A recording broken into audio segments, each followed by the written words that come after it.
நிச்சயமா ராதிகா, அதாவது நீண்ட காலமாக அமெரிக்க அதிபராக ட்ரம்ப் பதவி ஏற்ற பிறகு இந்த டேரிஃப் என்ற வகையிலே, வரி விதிப்பு என்ற வகையிலே உலக நாடுகள் அனைத்தையுமே அடிப்பணியை வைத்துக் கொண்டு வந்தார். தற்போது அந்த பட்டியலில் இந்தியாவுடன் ஒரு உடன்பாடு ஏற்பட்டிருப்பதாக அதிபர் ட்ரம்ப் அறிவித்திருக்கிறார். இன்னும் இந்தியாவில் இருந்து அதிகாரப்பூர்வமாக எந்த ஒரு தகவலும் வரவில்லை. ஆனால் அதிபர் ட்ரம்ப் அதிகாரப்பூர்வமாக அறிவித்து அந்த பதிவினை போட்டிருக்கிறார். அதிலும் 2 விடயங்களை சொல்லியிருக்கிறார். இந்தியாவுக்கு ஏற்கனவே 25% வரியை வைத்திருந்தோம், இது 18% குறைத்திருக்கிறோம். ஆனால் அமெரிக்க பொருட்களுக்கு, அமெரிக்காவிலிருந்து இந்தியாவுக்கு வருகின்ற பொருட்களுக்கு இந்தியா விதிக்கின்ற வரி என்பது 0 வரி இல்லாமல் கொண்டு வருவதற்கான ஒப்புதலை கொடுத்திருக்கிறார்கள். என்னுடைய நெருங்கிய நண்பர் மோடி கொடுத்திருக்கிறார் என்ற வகையிலே அவர் தெரிவித்திருக்கிறார். அதே போன்று மற்றொன்று முக்கியமான விடயம், ரஷ்யாவிலிருந்து எண்ணெய் வாங்குவதை நிறுத்தி விடுகிறோம் என்றும், வெனிசுலாவில் இருந்து நாங்கள் அந்த எண்ணெயை அமெரிக்காவிடமிருந்தும் வெனிசுலாவிடம் பெற்றுக் கொள்கிறோம் என்ற வகையில் மோடி தெரிவித்ததாக அமெரிக்க அதிபர் ட்ரம்ப் தன்னுடைய பதிவிலே போட்டு வெற்றி கொக்கரிப்பை கொடுத்திருக்கிறார். அது மட்டுமல்ல, பல வேளாண் துறை தொடர்பான விடயங்களுக்கும் அவர் கையெழுத்திட ஒப்புதல் தெரிவித்திருக்கிறார்கள் என்ற வகையிலும் தெரிவித்திருக்கிறார்கள். என்றால் அந்த வகையில் தான் தற்போது பிரதமர் மோடியுடன் உரையாடியதாகவும், தன்னுடைய நெருங்கிய நண்பர் மோடியுடன் உரையாடியதாகவும், பிரதமர் மோடி சில வர்த்தக ஒப்பந்தங்களுக்கு ஒப்புக்கொண்டதாகவும் அறிவித்துள்ளார் அமெரிக்க அதிபர் ட்ரம்ப். என்னென்ன முடிவுகளுக்கு இந்தியா ஒப்புக்கொண்டது என்பது இன்றும் இந்த நொடி வரை நாட்டு மக்களுக்கு தெரியாது. நாடாளுமன்றத்தில் அதை தெரிவிக்க வேண்டும் என காங்கிரஸ் உள்ளிட்ட எதிர்கட்சிகள் தொடர்ந்து வலியுறுத்தியும் அது தொடர்பான எந்த அறிவிப்பும் வெளியாகவில்லை. அது மட்டுமல்ல, அமெரிக்க அரசின் வேளாண் துறை அமைச்சர் இந்த ஒப்பந்தத்தை பாராட்டி, அந்த வேளாண் துறை செக்ரட்டரியாக இருக்கக்கூடியவர் புரூக்ஸ் ரோலின்ஸ் என்பவர், அவர்தான் செக்ரட்டரி அமெரிக்க விவசாயத்துறைக்கு, அமைச்சர் என்று அங்கு அழைப்பார்கள். அவர் இந்த ஒப்பந்தத்தை பாராட்டி இது அமெரிக்க விவசாயிகளுக்கு கிடைத்த மிகப்பெரிய வெற்றி என கூறியிருக்கிறார். Thank you porters for once again delivering for our American farmers. New US-India deal will export more American farm products to India's massive market, lifting prices and pumping cash into rural America. America விவசாயிகளுக்கு மிகப்பெரிய வாழ்க்கையை ஏற்படுத்தி தந்துள்ளீர்கள் என்ற வகையில் அவர் பாராட்டியிருக்கிறார். அப்படி என்றால் என்னென்ன அமெரிக்க வேளாண் விளைபொருட்கள் இந்திய சந்தைகளை ஆக்கிரமிக்க பிரதமர் மோடி ஒப்புக்கொண்டிருக்கிறார் என கேள்வி எழுப்பியிருக்கிறார். கம்யூனிஸ்ட் கட்சியினுடைய, மார்க்சிஸ்ட் கம்யூனிஸ்ட் கட்சி எம்பியான சு வெங்கடேஷ் தன்னுடைய பதிவின் மூலமாக நாடாளுமன்றத்தில் வெளிப்படையாக நீங்கள் தெரிவிக்க வேண்டும் என்ற வகையிலும் ஒரு கோரிக்கையை வைத்திருக்கிறார். ஆனால் இதுவரை அந்த கோரிக்கை எதுவும் மோடி ஆகட்டும், பிரதமராகட்டும், அதே போன்று இந்திய அரசாங்கம், விவசாய அமைச்சர் யாரும் இதுவரை வெளிப்படையாக நாடாளுமன்றத்தில் கையாளும். நாடாளுமன்றத்திலே பல குழப்பங்கள் ஏற்பட்டு இன்று ஒத்திவைக்கப்பட்டிருக்கிறது.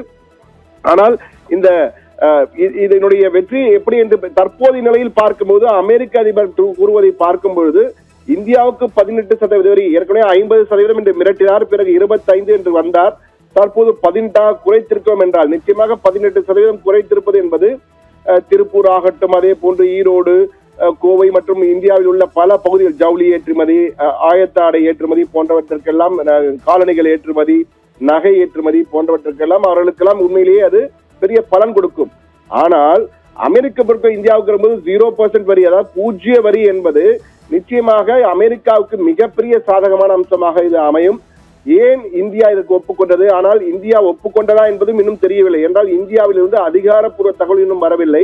ஆனால் அமெரிக்க அதிபர் ட்ரம்ப் தான் வெற்றிகரமாக இந்த ஒப்பந்தத்தை செய்துவிட்டேன் என்ற வகையிலே அறிவிப்பை வெளியிட்டிருக்கிறார். ஏற்கனவே அதிபர் ட்ரம்ப் இதுபோன்று இந்தியா பாகிஸ்தான் இடையே ஆபரேஷன் சிந்தூர் என்ற வகையிலே போர் தொடங்கிய போது இந்தியா ஆபரேஷன் சிந்தூர் என்ற வகையில் அதிரடியாக அவர்களை தாக்கியது. அப்பொழுது அமெரிக்க அதிபர் ட்ரம்ப் தான் பேசிதான் இந்த போரை நிறுத்தினேன், இல்லை என்றால் கோடிக்கணக்கான மக்கள் கொல்லப்பட்டிருப்பார்கள், இந்திய பாகிஸ்தான் வாரை நான் தான் நிறுத்தினேன் என ஒரு முறை அல்ல, இருமுறை அல்ல, பல முறை கூறிவிட்டார். ஆனால் இந்தியா ஒருபோதும் அது இதுவரை அங்கீகரிக்கவில்லை என்பதை நாம் கவனமாக பார்க்க வேண்டியிருக்கிறது. இந்த சூழ்நிலையில் தான் தற்போது ட்ரம்ப் மீண்டும் இந்தியா அமெரிக்கா இடையேயான வர்த்தக உடன்பாடு ஏற்பட்டு விட்டது. அமெரிக்க அதிபர் ட்ரம்ப் தன்னுடைய நெருங்கிய நண்பர் மோடியுடன் பேசியதாகவும், அப்போது அவர் ரஷ்யாவிடம் இருந்து எண்ணெய் வாங்குவதை நிறுத்தி விடுகிறோம் என்றும், அந்த எண்ணெயை நாங்கள் வெனிசுலா, அதாவது அமெரிக்கா மற்றும் வெனிசுலாவிலிருந்து பெற்றுக் கொள்கிறோம் என தன்னிடம் கூறியதாகவும், இதனால் ரஷ்யாவுக்கு இந்தியா கொடுக்கின்ற பணம் குறைந்து யுக்ரைன் ரஷ்யா வார், அந்த போர் நின்றுவிடும் என்று அமெரிக்க அதிபர் ட்ரம்பிடம் மோடி கூறியதாக அமெரிக்க அதிபர் ட்ரம்பே அந்த தகவலை வெளியிட்டிருக்கிறார். இந்தியா நிறுத்திவிட்டால் அந்த இருவருக்கும் இடையான சண்டை நீண்டுவிடும் என்றால் அமெரிக்கா ரஷ்யாவுக்கு தேவையான பணம் செல்லாது. இந்தியா கொடுக்கின்ற பணத்தில் தான் வாங்குகின்ற எண்ணெயில் வாங்குகின்ற பணம் தான் ரஷ்யாவுக்கு பெரும் உதவியாக இருக்கு என்ற வகையெல்லாம் அமெரிக்க அதிபர் ட்ரம்ப் தற்போது இந்த ஒப்பந்தம் கையெழுத்தானதால் 18% வரி குறைக்கப்படுகிறது, அமெரிக்க பொருளுக்கு 0% வரியை குறைக்க ஒப்புக்கொள்கிறோம் என கூறியிருக்கிறார்கள் என்ற வகையில் தெரிவித்திருப்பது உண்மையிலேயே ஒரு பக்கம் மிகப்பெரிய வெற்றி. அதாவது இந்த திரைப்படத்தில் கூறுவது போல வெரி வெரி ஹாப்பி என்று கூறுவார்களே, அது போன்று குமுதா வெரி வெரி ஹாப்பி என்ற வகையில் அமெரிக்கா வெரி வெரி ஹாப்பி. ஆனால் இந்தியா என்ற கேள்வி தற்போது பெரிதாக எழுந்திருக்கிறது என்றுதான் கூற வேண்டும். என்றால் இந்தியாவுக்கு 18% வரி குறைக்கப்பட்டிருக்கிறது. ஆனால் அமெரிக்காவுக்கு 0 என்பது இந்தியாவுக்கு எந்த விதத்தில் இது இருக்கும். ஆனால் என்னென்ன ஒப்பந்தம் கையெழுத்தாக இருக்கிறது, எதற்காக ஆகியிருக்கிறது, என்னென்ன வேளாண் பொருட்கள் எல்லாம் இங்கு வரும் என்றால் இந்தியா போன்ற மிகப்பெரிய சந்தைக்கு வருவதற்கு அனைவரும் விருப்பப்படுவார்கள். இங்கு அமெரிக்க வேளாண் பொருட்கள் வந்தால் இங்க இருக்கும் பொருட்களுடைய உள்நாட்டு பொருட்களின் நிலை என்ன ஆகும் போன்ற பல கேள்விகள் எழுகின்றன. ஆனால் இதற்கு மிக விரிவாக தெளிவாக விளக்கத்தை இந்திய அரசாங்கம் நாடாளுமன்றம் நடந்து கொண்டிருப்பதால் நாடாளுமன்றத்திலே நிச்சயமாக தெரிவிக்கும் என்று எதிர்பார்க்கப்படுகிறது. இன்று கூட எதிர்க்கட்சி தலைவர் ராகுல் காந்தி ஆகட்டும், அதே போன்று எதிர்க்கட்சிகளுக்கு எம்பிக்கள் அனைவருமே நாடாளுமன்றத்தில் இது தொடர்பாக இந்திய அரசாங்கம் எதையும் தெரிவிக்கவில்லை என்ற வகையிலே பல கேள்விகளை எழுப்பினர். ஆனால் இதுவரை எந்த பதிலும் இல்லை. நாளைய நாடாளுமன்ற கூட்டத்தின் பொழுது இதற்கு ஒருவேளை இந்திய அரசாங்கம் அதிகாரப்பூர்வமாக பதில் அளிக்கும், விளக்கம் தரும் என்று எதிர்பார்க்கலாம். ஆனால் தற்போதைய நிலையில் பார்க்கும்போது அமெரிக்க அதிபர் ட்ரம்பின் பதிவை வைத்து பார்க்கும்போது அமெரிக்காவுக்கு மிகப்பெரிய வெற்றி செய்தியாகவும் இந்தியாவுக்கு ஒரு கேள்விக்குறியாகத்தான் இந்த செய்தி இருக்கிறது. ஏனால் இந்தியா என்ன ஒப்பந்தம் போட்டிருக்கிறது, என்ன உடன்பாடு ஏற்பட்டு என்பது குறித்த முழு விவரங்கள் எதுவும் வெளியாகவில்லை. எனவே இதை வைத்து பார்க்கும்போது ரஷ்யாவிடமிருந்து எண்ணெயை இந்தியா நிறுத்தி விடுமா என்றால் ரஷ்யாவை பகைத்துக் கொள்ள இந்தியா விரும்பாது. ஆனால் அமெரிக்க அதிபர் ட்ரம்ப் நிறுத்தி விடுவோம் என கூறியிருக்கிறார். இது போன்ற பல கேள்விகள் எழுகின்றன. இந்தியாவின் நிலைப்பாடு முழுமையாக வெளியே வரும்போது, அதிகாரப்பூர்வமாக வெளியே வரும்பொழுதுதான் அதிபர் ட்ரம்ப் சொன்னது உண்மையா பொய்யா என்னவென்பது தெளிவாக தெரியும். எனவே என்ன உடன்பாடு என்பதும் அப்போதுதான் தெரியும். தற்போதைக்கு 18% வரியாக குறைத்திருக்கிறோம் என்று மட்டும்தான் தற்போதைக்கு வெளிவந்திருக்கிறது.